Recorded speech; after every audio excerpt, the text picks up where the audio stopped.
हरे कृष्णा। हम लोग चर्चा कर रहे हैं महान गौड़ीय वैष्णव आचार्य शिला नरोत्तम दास ठाकुर जी के बारे में। शिला नरोत्तम दास ठाकुर की जय। ये दूसरा भाग है। पहले भाग का जो लिंक है वो मैं यहाँ ऊपर भी दे दूंगा और नीचे डिस्क्रिप्शन और फर्स्ट कमेंट में भी दे दूंगा। पिछले भाग में हमने क्या चर्चा करी, एक बार जल्दी से देख लेते हैं। पिछले भाग में हमने देखा कि कैसे वेस्ट बंगाल के खेतुरी ग्राम में वहाँ के राजा कृष्णानंद दत्त के घर में एक बहुत ही अद्भुत दिव्य बालक का जन्म होता है, जिसका नाम वो नरोत्तम रखते हैं। पूरे शहर में खूब धूमधाम से उत्सव मनाया जाता है, मिठाइयाँ बांटी जाती हैं। उनके जन्म पे स्वयं जो है नित्यानंद प्रभु और चैतन्य महाप्रभु उनके दर्शन के लिए आते हैं। फिर माँ के ज्योतिष जो हैं वो उनकी कुंडली देखकर बताते हैं कि ये कोई साधारण बालक नहीं है, ये आने वाले समय में बहुत ही बड़े आचार्य रहेंगे। लेकिन इनको आप जो है नदी में स्नान करने से, इनको जल से बचा के रखिएगा आप। अगर इन्होंने स्नान करा तो ये वैराग्य ले लेंगे। इकलौती संतान थी, माँ बाप नहीं चाहते थे कि वो वैराग्य ले, माँ बाप चाहते थे कि वो राज परिवार संभालें। और वैसे भी माँ बाप भी वैष्णव थे, लेकिन फिर भी वो चाहते थे कि शादी करें और इस राज्य को संभालें, वैराग्य ना लें। तो इसलिए हमेशा उनके आसपास सैनिक रहते थे, कभी उनको किसी नदी में नहाने नहीं दिया जाता था। फिर हमने देखा कि कैसे अन्नप्राशन जो उत्सव है वो मनाया जाता है, और किस तरीके से नरोत्तम दास जो हैं वो पहला अन्न जो है बिना प्रसाद, बिना भोग लगाए जो है मुंह में डालने से मना कर देते हैं, बिना प्रसाद के मुंह में भी नहीं डालते हैं। फिर हमने देखा कि कैसे उनके घर में कृष्ण दास करके एक बहुत बड़े वैष्णव थे जो आया करते थे, जिन्होंने पहले चैतन्य महाप्रभु का संग लिया था, और वो चैतन्य महाप्रभु की लीलाएं जो है इनको सुनाया करते थे। तो लीलाएं सुनते सुनते इनके मन में विरह उत्पन्न हो गया कि ये कब चैतन्य महाप्रभु से मिलेंगे। फिर हमने देखा कि कैसे बंगाल से पुरी या पुरी से बंगाल जाने वाले जो भक्त हैं वो खेतुरी ग्राम में रुका करते थे, और एक बार जब वो, और जो हमारे नरोत्तम है वो इनकी सेवा करा करते थे, इनको प्रसाद पवाया करते थे। तो एक बार जब इसी तरह पुरी से भक्त आ रहे थे, तब उनसे बात करते हुए नरोत्तम जी को पता लगा कि चैतन्य महाप्रभु जो है वो अंतर्ध्यान हो गए हैं, और इससे नरोत्तम बहुत दुखी हो गए। फिर किसी तरह से कृष्णदास ने उनको समझाया कि आपको चैतन्य महाप्रभु के जो दर्शन हैं वो वृंदावन में होंगे, और चैतन्य महाप्रभु की जो एसोसिएट हैं रूप सनातन, उनके दर्शन भी आपको वृंदावन में होंगे। तब से नरोत्तम दिन रात रट लगा के रखते थे कि वो कब वृंदावन जाएंगे, भगवान से प्रार्थना करते थे। फिर हमने देखा कि कैसे नित्यानंद प्रभु ने नरोत्तम जी को सपने में दर्शन दिए और देकर बोला कि आप जो है सुबह जाके पद्म नदी में स्नान कीजिए।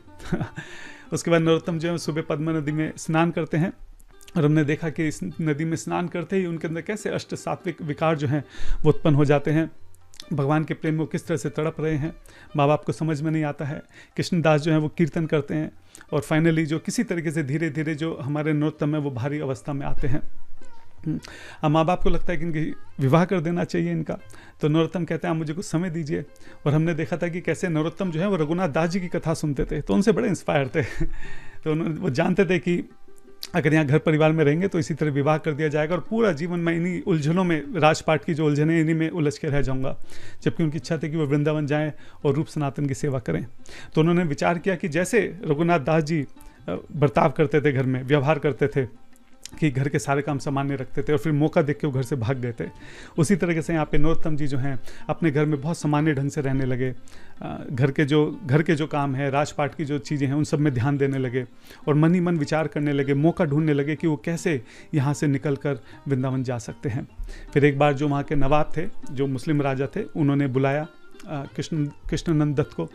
वो व्यस्त थे, जा नहीं पाए, तो इसलिए उन्होंने नरोत्तम जी को वहाँ भेजा। नरोत्तम जी से मिलने गए, और वहाँ पे जब वो महल से बाहर निकल रहे थे तब उनको वो मौका मिला कि वो यहाँ से, उनको एहसास हुआ कि उनके आसपास कोई सैनिक नहीं है। यही वो मौका है जब वो यहाँ से भागकर वृंदावन किसी तरह से पहुँच सकते हैं। उसके आगे क्या होता है इस भाग में हम देखेंगे, तो चलिए शुरू करते हैं।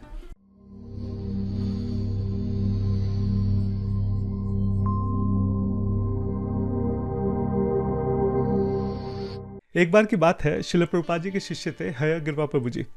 तो उनको पता लगा कि उन्हें टेम्पल प्रेजेंट बनाया जा रहा है। अब वो टेम्पल प्रेजेंट बनना नहीं चाहते थे, ठीक है। तो वो जानते थे प्रभुपाद जी बुलाएंगे, तो पहले से पूरी तैयारी करने लगे, सोचने लगे कि अगर प्रभुपाद जी ऐसे बोलेंगे तो मैं ऐसे बोल दूंगा, मैं ये बहाना बना दूंगा, मैं ये रीज़न दे दूंगा, हाँ, अगर उन्होंने ऐसे कहा तो मैं ऐसे कह दूंगा।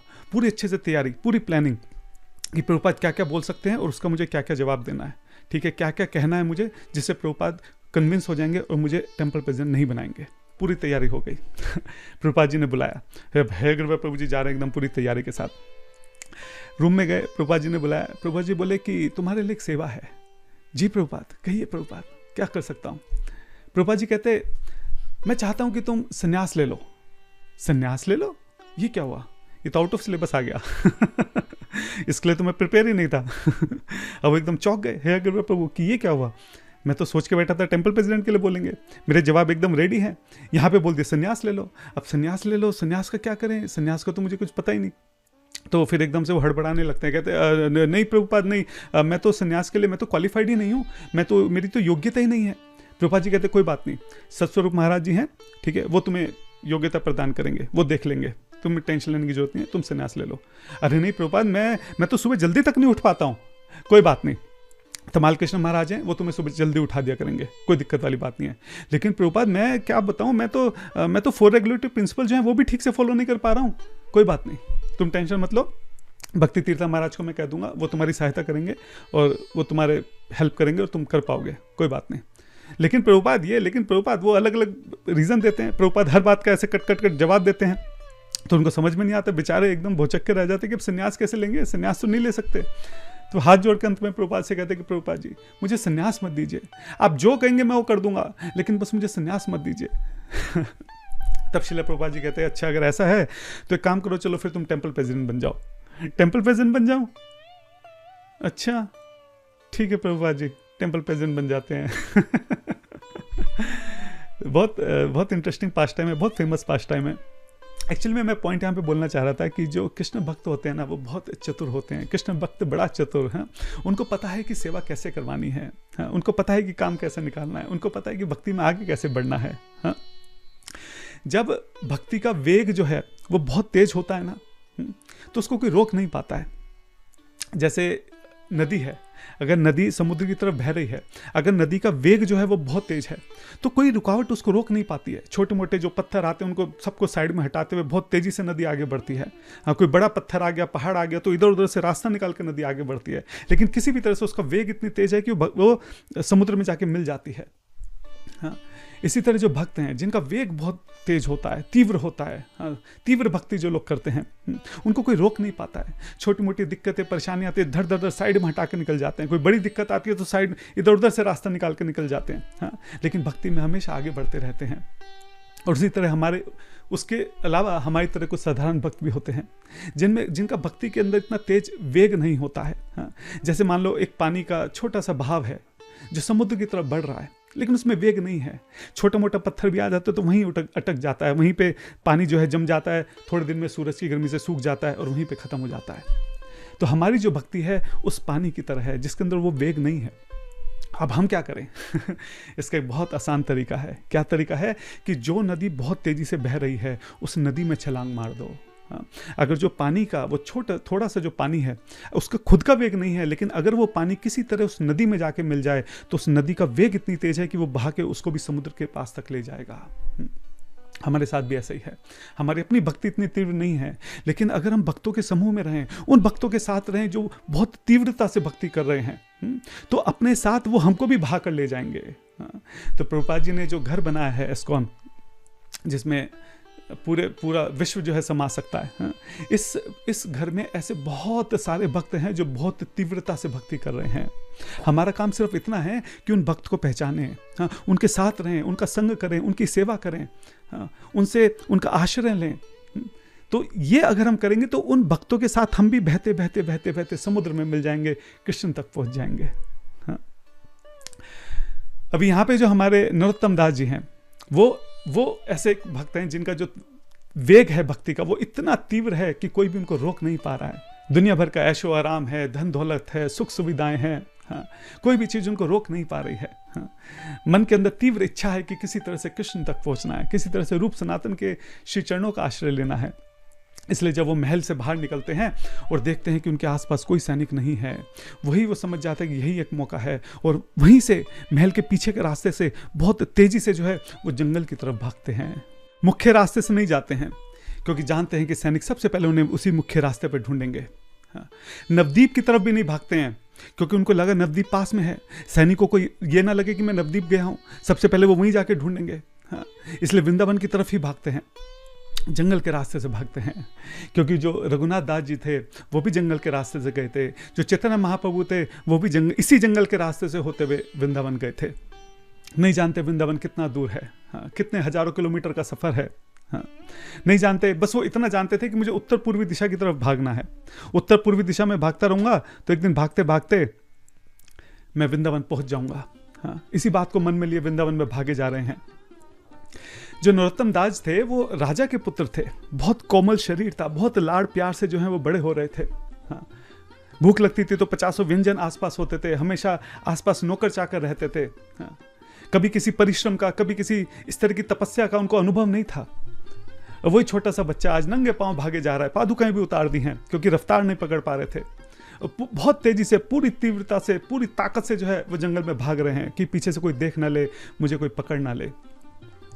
ऐसा बताते हैं कि लगभग 15 घंटे लगातार भागने के बाद पहली बार उन्होंने पीछे मुड़कर देखा था। आप सोचिए जरा, हाँ, कितनी हृदय में आग जल रही होगी वृंदावन पहुंचने की, क्योंकि मुझे रोक ना ले, कोई पकड़ ना ले। किस चीज से भाग रहे हैं? ऐशो आराम से भाग रहे हैं, ऐश्वर्य से भाग रहे हैं, सुख सुविधाओं से भाग रहे हैं, घर से भाग रहे हैं, वन की तरफ भाग रहे हैं। इतनी तीव्रता है, इतनी भगवान को पाने की इतनी ललक है। भागते भागते भागते भागते थक जाते हैं, बेहोश हो जाते हैं, गिर जाते हैं।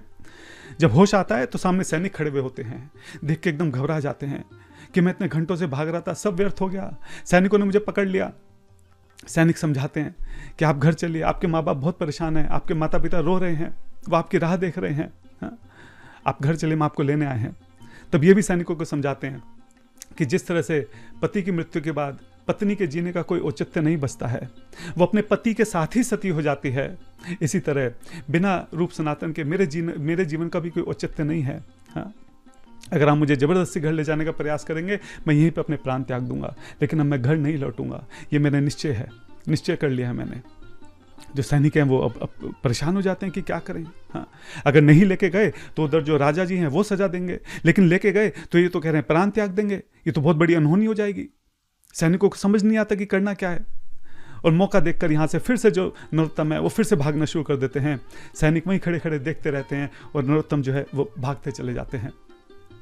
ये कोई 2-4 दिन का सफर नहीं था, हफ्तों लगने वाले थे, महीनों लगने वाले थे। कहाँ रहेंगे, क्या खाएंगे, कुछ अता पता नहीं था। हमारी तरह नहीं कि वृंदावन गए तो सबसे पहले एसी रूम बुक हो रहा है, हीटर चल रहा है ना, सब तरह की सुख सुविधाएं हों, फिर गाड़ी से आराम से वृंदावन हम लोग पहुंचते हैं। नरोत्तम जी के साथ ऐसा नहीं था। उनको नहीं पता था कि वृंदावन में जाके वो किससे मिलने वाले हैं, क्या करने वाले हैं, कैसे वहाँ पहुँचने वाले हैं, इतने लंबे सफ़र में कहाँ रहेंगे, क्या खाएंगे, क्या करेंगे, कुछ अता पता नहीं था। इतना घना जंगल है, रास्ते में हिंसक पशु भी होंगे, हाँ, कुछ नहीं पता, बस वो भागे जा रहे हैं। भागते भागते भागते भागते कई दिन बीत जाते हैं, कुछ खाया नहीं है, कुछ पिया नहीं है, पूरा शरीर पूरी तरह से एग्जॉस्ट हो चुका है, शरीर की जितनी भी ऊर्जा है, जितनी भी ताकत है वो खत्म हो चुकी है। आगे कदम नहीं बढ़ रहे हैं, एक एक कदम किसी तरह से आगे बढ़ाते बढ़ाते भाग रहे हैं, चल रहे हैं, और चलते चलते धीरे धीरे चलते चलते भी अंत में बेहोश होकर गिर जाते हैं। अब शरीर में ताकत नहीं बची है उठ के खड़े होने की। थोड़ी देर बाद जब होश आता है फिर से खड़े होने का प्रयास करते हैं, खड़े नहीं हो पा रहे हैं तो घुटनों के बल चलना शुरू करते हैं। जैसे छोटा बच्चा घुटनों के बल चलता है उस तरीके से आगे बढ़ते हैं। कई घंटों कई दिनों तक घुटनों पर चलते चलते चलते चलते पांव छिल गए हैं, खून बह रहा है, फिर से बेहोश होकर गिर जाते हैं। फिर से उठते हैं तो घुटनों के बल चलने की भी ताकत नहीं बचती है, फिर रेंगना शुरू करते हैं। आप जस्ट इमेजिन कीजिए एक छोटा बच्चा जंगल में किस तरीके से कई हफ्तों तक चल रहा है, बेहोश हो गया है, घुटनों के बल चल रहा है, घुटनों के बल भी नहीं चल पाया तो रेंग रहा है वृंदावन की तरफ, हाँ, रूप सनातन तक पहुंचने के लिए। और रेंगते रेंगते रेंगते रेंगते अंत में उतनी भी शक्ति नहीं बचती है, आंखों के आगे अंधेरा छा जाता है और पूरी तरह से बेहोश हो जाते हैं। तब वहां पे जो चैतन्य महाप्रभु वहां एक छोटे बालक के रूप में आते हैं, ब्राह्मण बालक के रूप में आते हैं और लोटे में दूध लेकर आते हैं। प्यार से नरोत्तम के पास आकर बैठते हैं, उनका सर उठाकर अपनी गोदी में रखते हैं, उनके चेहरे पे हाथ फेरते हैं और उनको वो दूध देते हैं। अब नरोत्तम में इतनी भी शक्ति नहीं कि वो उठ के दूध पी सकें। उनकी आंखों के आगे अंधेरा है, धुंधला है, वो ठीक से देख नहीं पा रहे हैं कौन है, क्या लाया है, उनको कुछ समझ में भी नहीं आ रहा है। पूरी तरह से शरीर पूरी एग्जॉस्ट हो चुका था। फिर वो खुद ही उनका चेहरा उठाकर धीरे धीरे उनको दूध पिलाते हैं।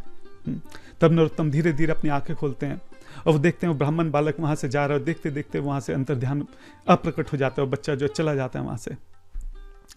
लेकिन वो दूध पीने के बाद जो है अचानक से नरोत्तम के शरीर में बहुत ऊर्जा आने लगती है, वो बहुत ताकत महसूस करते हैं। हाँ, फिर से उस नई ऊर्जा के साथ वो खड़े होते हैं और फिर से भागना शुरू करते हैं। और अब की बार नरोत्तम रुकते नहीं हैं, लगातार भागते भागते भागते भागते 2 महीने तक लगातार भागकर प्रयाग से होते हुए, काशी और प्रयाग से होते हुए वो मथुरा पहुंचते हैं। मथुरा जैसे ही पहुंचते हैं पता लगता है कि मथुरा है, हाँ, खुशी से झूम उठते हैं। सबसे पहले वहाँ पे जो विश्राम घाट है वहाँ जाते हैं। ये वही विश्राम घाट है जहाँ पे वसुदेव ने, जब वो कृष्ण को गोकुल से मथुरा ला रहे थे तो यहाँ पे उन्होंने विश्राम किया था। ये वही विश्राम घाट है जहाँ पे चैतन्य महाप्रभु ने विश्राम किया था। ये वही विश्राम घाट है जहाँ पे रूप सनातन ने और कितने न जाने कितने अनंत साधु संतों ने, ऋषि मुनियों ने, हमारे आचार्यों ने जहाँ पे विश्राम किया है। उसी विश्राम घाट पर वो आराम करते हैं, यमुना देवी को प्रणाम करते हैं, उनकी आरती करते हैं, उसमें स्नान करते हैं और फिर वहीं थोड़ा देर विश्राम घाट पे विश्राम करने लगते हैं। अब वहीं विश्राम घाट पे एक ब्राह्मण जो है उनकी नज़र इस बच्चे पर पड़ती है, नरोत्तम जी पर पड़ती है। वो ध्यान से देखते हैं, वो सोचते हैं कि कौन है ये, पहले तो उनको कभी नहीं देखा। देखने में लगता है कि कोई राजकुमार हैं, कपड़ों से तो राजसी कपड़े पहन रखे हैं, लेकिन कपड़े कई जगह से फटे हैं, कितनी जगह चोट लगी है। देखने में लगता है कि कई दिनों से कुछ खाया भी नहीं है, कौन हो सकते हैं। तो जो ब्राह्मण है उनके पास जाते हैं, बैठते हैं, उनसे बात करते हैं, तब पता लगता है कि अच्छा ये खेतुरी के राजकुमार हैं। तो जो ब्राह्मण है उनको अपने घर में आमंत्रित करते हैं, आप कृपया करके मेरे घर पे आइए, थोड़ा सा प्रसाद पाइए, थोड़ा विश्राम कीजिए, उसके बाद आप वृंदावन चले जाना। तो नरोत्तम है वो उसको स्वीकार करते हैं, उनके घर जाते हैं, वहाँ पे थोड़ा प्रसाद पाते हैं और प्रसाद पाते पाते बात करते हैं। तब वो ब्राह्मण से बताते हैं कि वो क्यों वृंदावन जा रहे हैं। वो रूप सनातन जी का आश्रय लेना चाहते हैं, वो लोकनाथ गोस्वामी जी के शिष्य के रूप में, अपने गुरु के रूप में उनको स्वीकार करना चाहते हैं, उनको शिष्य बनना चाहते हैं। हाँ, तो जब ब्राह्मण ये बात सुनते हैं कि वो रूप सनातन से मिलना चाहते हैं तो ब्राह्मण एकदम अपना मुंह नीचे कर लेते हैं। तो नरोत्तम पूछते हैं कि क्या हुआ, आपने अब ऐसे मुंह नीचे क्यों कर लिया, आप कुछ बोलते क्यों नहीं। तब जो ब्राह्मण है बहुत संकोच कर वो किसी तरह से हिम्मत जुटाकर उस बच्चे को बताते हैं कि जिन रूप सनातन से मिलने के लिए आप जा रहे हैं वो रूप सनातन तो अब अंतर ध्यान हो चुके हैं, अब वो वृंदावन में नहीं है। जैसे नरोत्तम ये बात सुनते हैं, हाँ, फिर से उनके पांव तले जमीन खिसक जाती है। हाँ, फिर से फूट फूट कर रोने लगते हैं, रोते रोते जमीन पे गिर जाते हैं। वे विचार करते हैं कि कितने वर्षों से जिस पल का उनको इंतजार था, जितने वर्षों से वो इस बात की रट लगा कर बैठे थे कि कब वो वृंदावन जाएंगे, कब रूप सनातन का आश्रय लेंगे।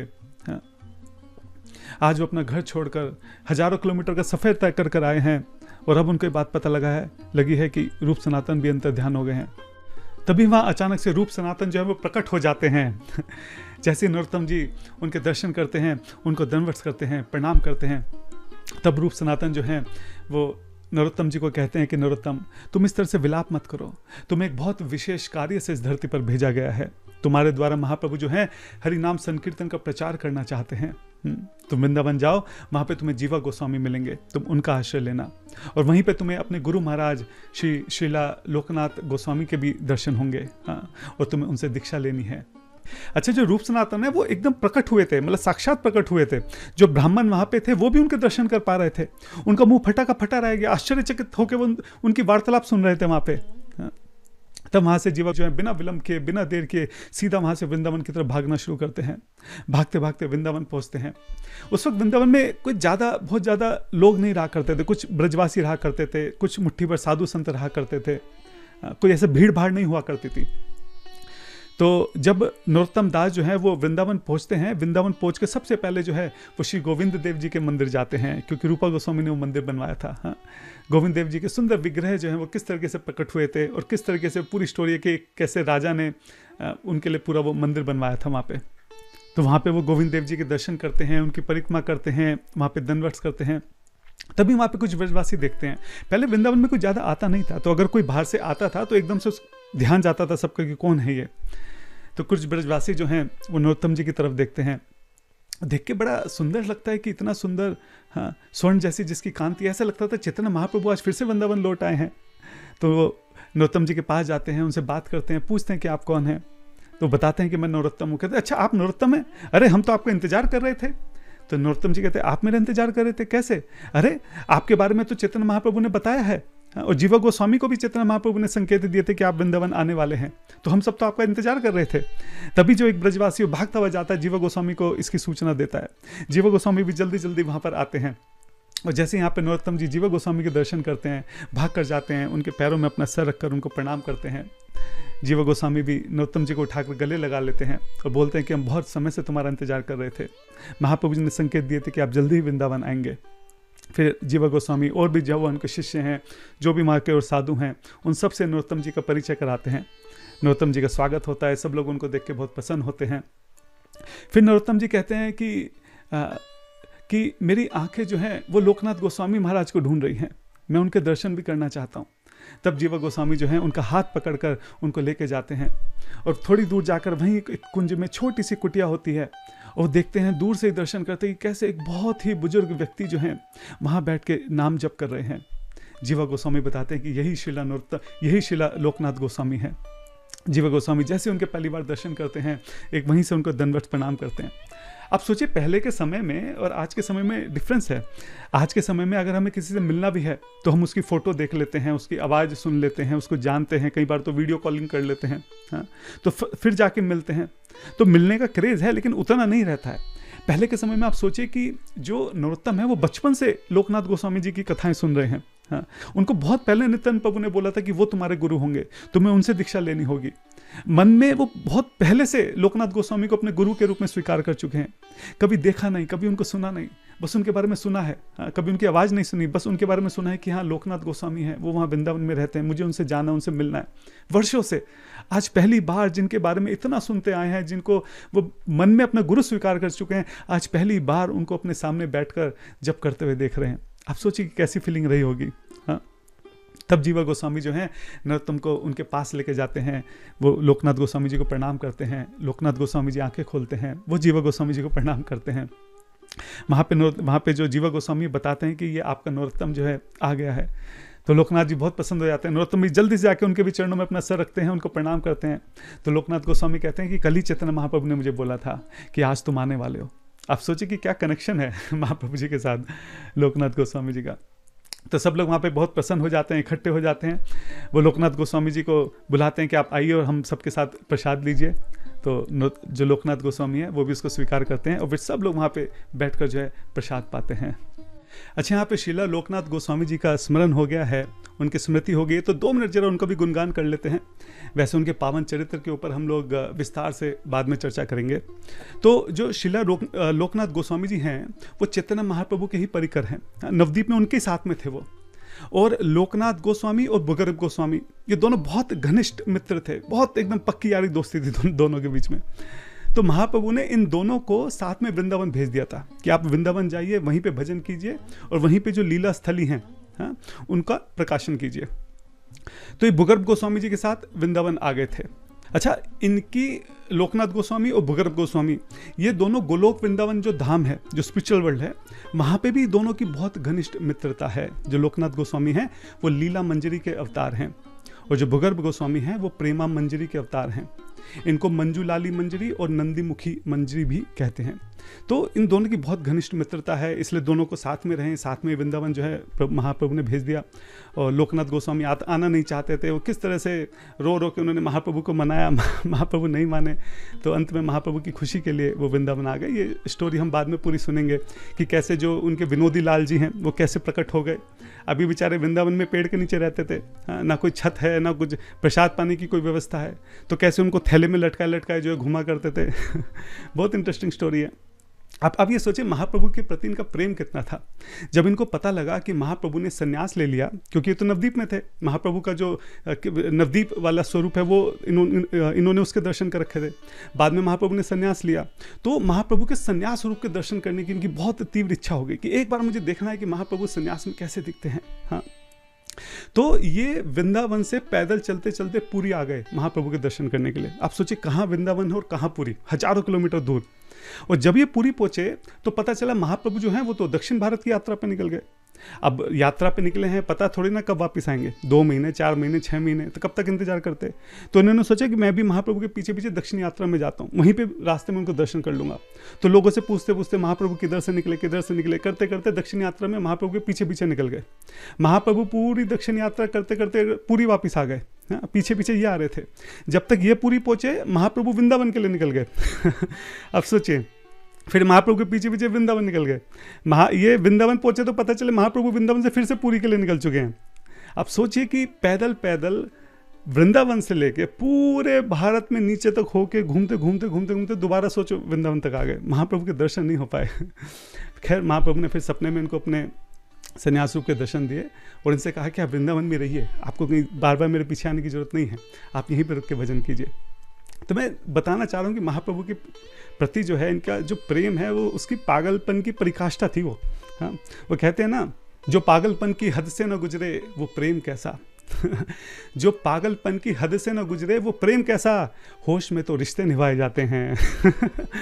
तो जो पागलपन है प्रेम का, ये था हमारे श्रील लोकनाथ गोस्वामी का। सभी गोस्वामी का, 6 गोस्वामी का, बुगर गोस्वामी का, नरोत्तम दास गोस्वामी का, सभी जो भी महाप्रभु के नित्य परिकर हैं, उन सब का जो महाप्रभु के प्रति प्रेम है वो पागलपन की हद है।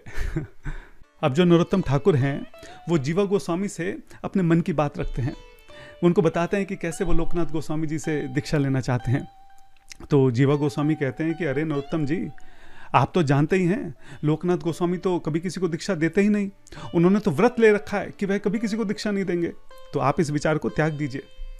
तो जीवा गोस्वामी कहते हैं कि मैं त्याग कैसे दूं, हाँ, मैं तो पहले ही उनको अपने हृदय में अपना गुरु स्वीकार कर चुका हूं, अब तो त्यागने का सवाल ही नहीं उठता।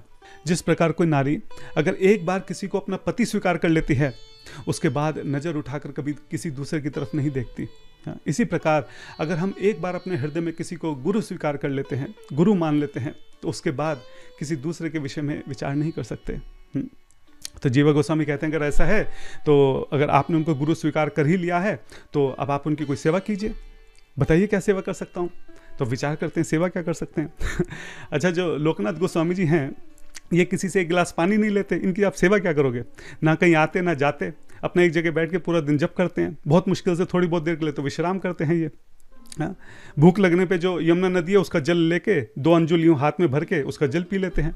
अब क्या सेवा करेंगे इनकी। तो एक बार क्या होता है कि नरोत्तम जी जो है वो लोकनाथ गोस्वामी जी की कुटिया के पास जाते हैं, दूर से प्रणाम करते हैं और फिर जब करते करते उसकी परिक्रमा करना प्रारंभ करते हैं। परिक्रमा करते करते करते करते विचार कर रहे हैं कि मैं अपने गुरु की कैसे सेवा करूं। तब उनके समझ में आता है कि मैं काम करता हूं, मैं ऐसे ही परिक्रमा करता हूं, मैं ध्यान रखता हूं कि कहीं कोई हिंसक पशु पक्षी जो है इनके पास तो नहीं आ रहा, इनके जप में कोई, इनकी साधना में कोई विघ्न तो उत्पन्न नहीं हो रहा। हाँ, यही मेरी सेवा है कि मैं अपने गुरु का ध्यान रखूंगा और चारों तरफ से उनकी रक्षा करूंगा, उनको संरक्षण प्रदान करूंगा। आप सोचिए, अगर किसी को सेवा चाहिए तो किस तरीके से सेवा ढूंढ सकता है। यहाँ सेवा नहीं है, जबरदस्ती सेवा बनाई जा रही है, उसके बाद अपने गुरु की सेवा कर रहा है। तो कई बार हम लोगों को जब सेवा मिलती है हम लोग अपने हिसाब से सेवा करते हैं, अभी करूँगा, तभी करूँगा, इतनी करूँगा, ऐसे करूँगा, इस तरीके से ही करूँगा, 50 कंडीशन उसमें हम अपनी जो है लगा देते हैं वहाँ पे। और यहाँ पे नरोत्तम दास जी की गुरु भक्ति है कि कोई सेवा नहीं है तब भी अपने मन से सेवा, गुरु ने स्वीकार भी नहीं किया है, हाँ, तब भी अपने मन से वहाँ पे सेवा कर रहे हैं। जैसे वृंदावन में जो हिरन हैं उनकी क्या सेवा है, वो क्या सेवा करेंगे भगवान की। तो कई बार क्या है कि वो बहुत प्रेम से भगवान की तरफ देखते हैं, बहुत प्यार से, जैसे पूरा हृदय जो है भगवान के लिए लुटा देंगे, मतलब हाँ, ऐसे मुस्कुराते हुए बहुत प्रेम भरी नज़रों से भगवान की तरफ देखते हैं। तो जब कृष्ण उनकी तरफ देखते हैं, नजर से नजर मिलती, तो कृष्ण भी थोड़ा शर्मा जाते हैं कि कैसे मुझे इतने प्यार से देख रहा है। तो ये भी एक सेवा है कि वो भगवान को इतने प्रेम से देख रहे हैं। हाँ, तो प्रेम से भगवान को देख लेना भी एक सेवा है। तो मैं सोच रहा था कि हम भी जब अपने विग्रहों के सामने जाते हैं, चाहे हमारे घर के विग्रह हों या मंदिर के विग्रह हों, अगर कुछ भी नहीं, कम से कम हाथ जोड़ के थोड़ी देर उनको प्रेम से देख सकते हैं। हाँ, ऐसे प्रेम से देख सकते हैं कि जैसा पूरा हृदय हम उनके ऊपर लुटा रहे हैं। हाँ, तो भगवान को प्रेम से देखना भी एक सेवा है। तो इस तरीके से जो नरोत्तम दास जी हैं वो अपने गुरु महाराज की परिक्रमा कर रहे हैं। जब कुछ दिन ऐसे परिक्रमा करते करते बीत गए, तब नरोत्तम दास जी ने देखा कि दिन में एक बार जो है लोकनाथ गोस्वामी कुटिया से बाहर निकलते हैं, सुबह ब्रह्म मुहूर्त से पहले, जब वो शौच करने के लिए जाते हैं। तो नरोत्तम दास जी समझ गए कि यही मौका है अपने गुरु की सेवा करने का। तो अगले दिन जब नरोत्तम जी जो हैं ब्रह्म मुहूर्त से भी काफ़ी पहले, वो 3, साढ़े 3, 4 बजे जाते हैं, तो नरोत्तम जी 2 बजे पहुंच जाते हैं और जाके जो शौच की जगह है उसको पूरा अच्छे से साफ कर देते हैं, मिट्टी वगैरह छान के रख देते हैं, पानी भर के रख देते हैं, पूरा वहाँ पे अच्छे से क्लीन साफ वगैरह करके वहाँ पे रख देते हैं। अच्छा, जब लोकनाथ गोस्वामी जी आते हैं शौच करने के लिए, अब आप उनकी स्थिति देखिए, वो भगवान की लीलाओं में ऐसे डूबे रहते हैं कि उन्हें बाहरी की कोई अवस्था का जो है बोध ही नहीं रहता कि क्या चल रहा है। उनका ध्यान ही नहीं गया इस तरफ कि यहाँ पे जो है आज सब कुछ साफ कैसे है, आज पानी कैसे भरा हुआ है, मिट्टी वगैरह सब छान के कैसे रखी हुई है। अपना वो आए, शौच करके लौट गए।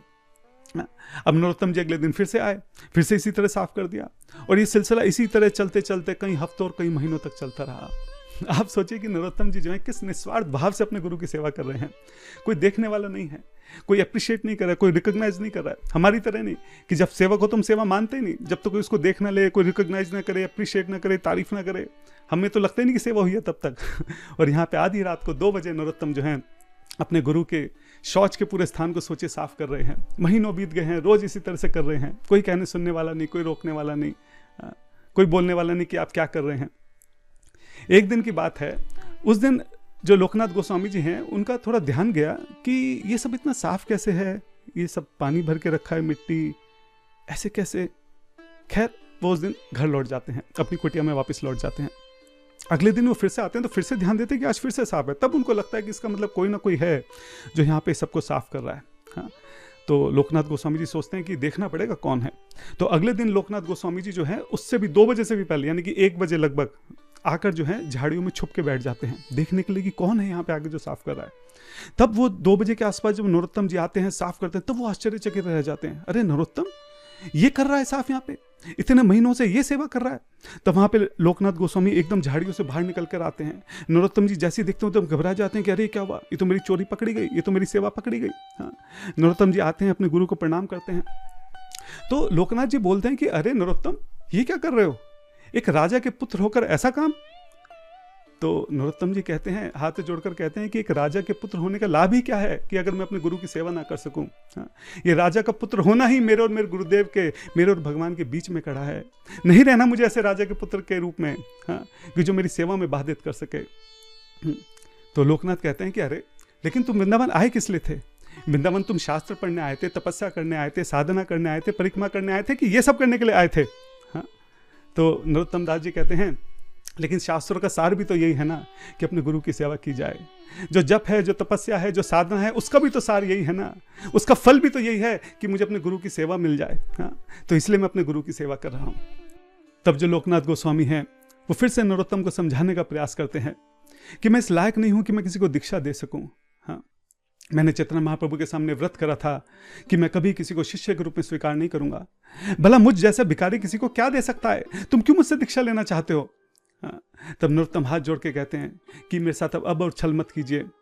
हाँ, अब ना बहकूं बहकाने से, जब समझ प्रेम में डूब गई तो क्या होगा समझाने से।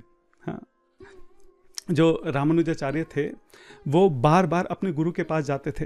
हाँ, उनसे प्रार्थना करते थे कि वो उनको शिष्य के रूप में स्वीकार करें। हर बार जो गुरु हैं उनको ठुकरा कर वापस भेज देते थे। 18 बार उन्होंने प्रयास किया था अपने गुरु से दीक्षा लेने का, तब जाके उनको दीक्षा मिली थी। एक बार इंद्र प्रभु से किसी ने पूछा कि आप कभी किसी को दीक्षा क्यों नहीं देते हैं? इंद्र प्रभु ने कहा था कि जब तक मैं भगवान श्री कृष्ण के साक्षात दर्शन नहीं कर लूंगा, फेस टू फेस जब तक मैं उनको नहीं देख लूंगा, तब तक मैं किसी को दीक्षा नहीं दूंगा। तो यहाँ पे लोकनाथ गोस्वामी समझाते हैं कि उन्होंने व्रत ले रखा है। तो नरोत्तम जी कहते हैं कि ठीक है, आप अपने व्रत का पालन कीजिए, लेकिन मैं भी अपने हृदय में आपको गुरु स्वीकार कर चुका हूँ। मैं इसी तरह से पूरा जीवन आपकी सेवा करता रहूंगा। इस जन्म में ना सही, कम से कम अगले जन्म में तो मुझे दीक्षा मिलेगी। और ये कहते कहते वो अपना सर उनके चरणों में रख देते हैं। तब लोकनाथ गोस्वामी से कुछ कहते नहीं बनता है, वो वापस मुड़ के अपनी कुटिया में लौट जाते हैं। अब अपनी कुटिया में लौट कर लोकनाथ गोस्वामी फिर से जप करने बैठते हैं, ध्यान लगाने का प्रयास करते हैं, लेकिन अब उनका ध्यान लग नहीं रहा है। बार बार प्रयास करते हैं ध्यान लगाने का, लेकिन मन बहुत बेचैन है। बार बार जो मन है वो नरोत्तम की तरफ भाग रहा है। बार बार प्रयास करने के बाद भी उनका ध्यान नहीं लग रहा है। काफी देर प्रयास करने के बाद किसी तरीके से उनकी आंख लग जाती है, उनको नींद आ जाती है। तभी सपने में जो है चैतन्य महाप्रभु उनको दर्शन देते हैं। महाप्रभु उनसे कहते हैं कि लोकनाथ, नरोत्तम कोई साधारण भक्त नहीं है। वो नित्यानंद जी के प्रेमावेश को हृदय में धारण करके इस धरती पर अवतरित हुए हैं। वो चंपक मंजरी के अवतार हैं। तुम उनको शिष्य के रूप में स्वीकार करो। तो लोकनाथ जी कहते हैं कि लेकिन महाप्रभु, आप तो जानते हैं कि मैंने व्रत लिया है कि मैं कभी किसी शिष्य को स्वीकार नहीं करूंगा। तो महाप्रभु कहते हैं, जब जब भगवान और भक्त की ठनी है, हमेशा भक्त की विजय हुई है। जब जब पिता और पुत्र में ठनती है, हमेशा पुत्र की विजय होती है। और जब जब गुरु और शिष्य के बीच में ठनती है, हमेशा शिष्य की विजय होती है। आज मेरे लिए तुम अपने व्रत को तोड़ दो और उसको शिष्य के रूप में स्वीकार करो। ये कह के महाप्रभु अंतर्ध्यान हो जाते हैं। अब अगले दिन नरोत्तम जो है, अगले दिन जो लोकनाथ गोस्वामी है, वो नरोत्तम जी को बुलाते हैं। नरोत्तम जी को जैसे ही पता लगता है कि लोकनाथ जी ने बुलाया है, वो भागे भागे जाते हैं, जाके प्रणाम करते हैं। तब लोकनाथ गोस्वामी उनको पूरी बात बताते हैं कि किस तरह से महाप्रभु ने उनको दर्शन दिए, किस तरीके से उन्होंने तुम्हें स्वीकार करने के लिए कहा है, इसलिए अब वो तुम्हें स्वीकार करना चाहते हैं। वो अपना व्रत तोड़कर पहली और आखिरी बार किसी शिष्य को स्वीकार करेंगे। जैसे ही नरोत्तम ये सुनते हैं, वो एकदम झूम उठते हैं, खुशी से नाचने लगते हैं, गुरु को प्रणाम करते हैं, उनकी परिक्रमा करते हैं। और फिर वहाँ पे दीक्षा सेरेमनी होती है। इससे पहले जो दीक्षा हुआ करती थी, वो ऐसे उसके लिए कोई यज्ञ नहीं होता था। हाँ, जब गुरु और शिष्य मिलते थे, गुरु उसी वक्त शिष्य को नाम देते थे, वहीं उनकी इनिशिएशन हो जाता था, दीक्षा हो जाती थी और वो आगे बढ़ जाते थे। जैसे जब माधवेंद्रपुरी जी जा रहे थे, तो अद्वैत आचार्य से वो जंगल में मिलते हैं, जब वहाँ से निकलते हैं, उनकी बात होती है, वहीं पे उनको दीक्षा देते हैं और बस वो आगे बढ़ जाते हैं, फिर दोबारा कभी मिलते भी नहीं। लेकिन जो सनातन गोस्वामी हैं, उन्होंने हरि भक्ति विलास में पूरा प्रोसेस डिफाइन किया है कि दीक्षा को कैसे होना चाहिए, कैसे उसके लिए यज्ञ होगा, उसकी परिक्रमा होगी, किस तरह से उसमें मंत्रोच्चारण होंगे। तो आज पहली बार उस तरीके से जो है नरोत्तम जी की दीक्षा हो रही है। लोकनाथ गोस्वामी कहते हैं कि जो तुम्हारा नाम है नरोत्तम, ये स्वयं चैतन्य महाप्रभु ने तुमको दिया है। चैतन्य महाप्रभु तुम्हें पहले ही स्वीकार कर चुके हैं, तो मैं अब तुमको कोई नया नाम नहीं दूंगा। नरोत्तम दास ही अब से तुम्हारा नाम होगा। दास आगे और लगा देते हैं, तो नरोत्तम दास जो है अब उनका नया नाम बन जाता है। अच्छा, जो ठाकुर हम लगाते हैं, वो जीवा गोस्वामी जी ने उनको टाइटल दिया था, तो हम बोलते हैं नरोत्तम दास ठाकुर। तो ठाकुर जीवा गोस्वामी जी का दिया हुआ है, और नरोत्तम दास जो है वो लोकनाथ गोस्वामी जी का दिया हुआ है। तो अब नरोत्तम जी की दीक्षा हो जाती है। दीक्षा के बाद पूरे वृंदावन में जो है उछल उछल कर, नाच नाच कर सबको जा के बताते हैं कि मेरी दीक्षा हो गई है, मेरे गुरु ने मुझे स्वीकार कर लिया है। उनकी खुशी का कोई ठिकाना नहीं रहता। नरोत्तम को लगता है कि अब से मेरा जीवन जो है सही मायनों में प्रारंभ हुआ है। अब नरोत्तम दास ठाकुर जी की दीक्षा हो चुकी है। कैसे उनकी श्यामानंद पंडित और श्रीनिवास आचार्य के साथ बहुत गहरी मित्रता होती है, कैसे वृंदावन में अलग अलग उनके साथ दिव्य चमत्कार होते हैं, अलग अलग जो है भगवान उनके साथ लीलाएं करते हैं, कैसे जीवा गोस्वामी जो है उनको प्रचार कार्य के लिए भेजते हैं, और कैसे फिर जो रूढ़वादी ऑर्थोडॉक्स जो ब्राह्मण हैं उनके साथ कैसे उनकी टकरार होती है, कैसे उनके खिलाफ षड्यंत्र रचे जाते हैं। इस तरह की बहुत सारी इंटरेस्टिंग स्टोरीज हैं जो हम आने वाले भाग में सुनेंगे। आज के लिए यहीं पे विराम करते हैं। श्रील नरोत्तम दास ठाकुर की जय, श्रील प्रभुपाद जी की जय। हरे कृष्ण।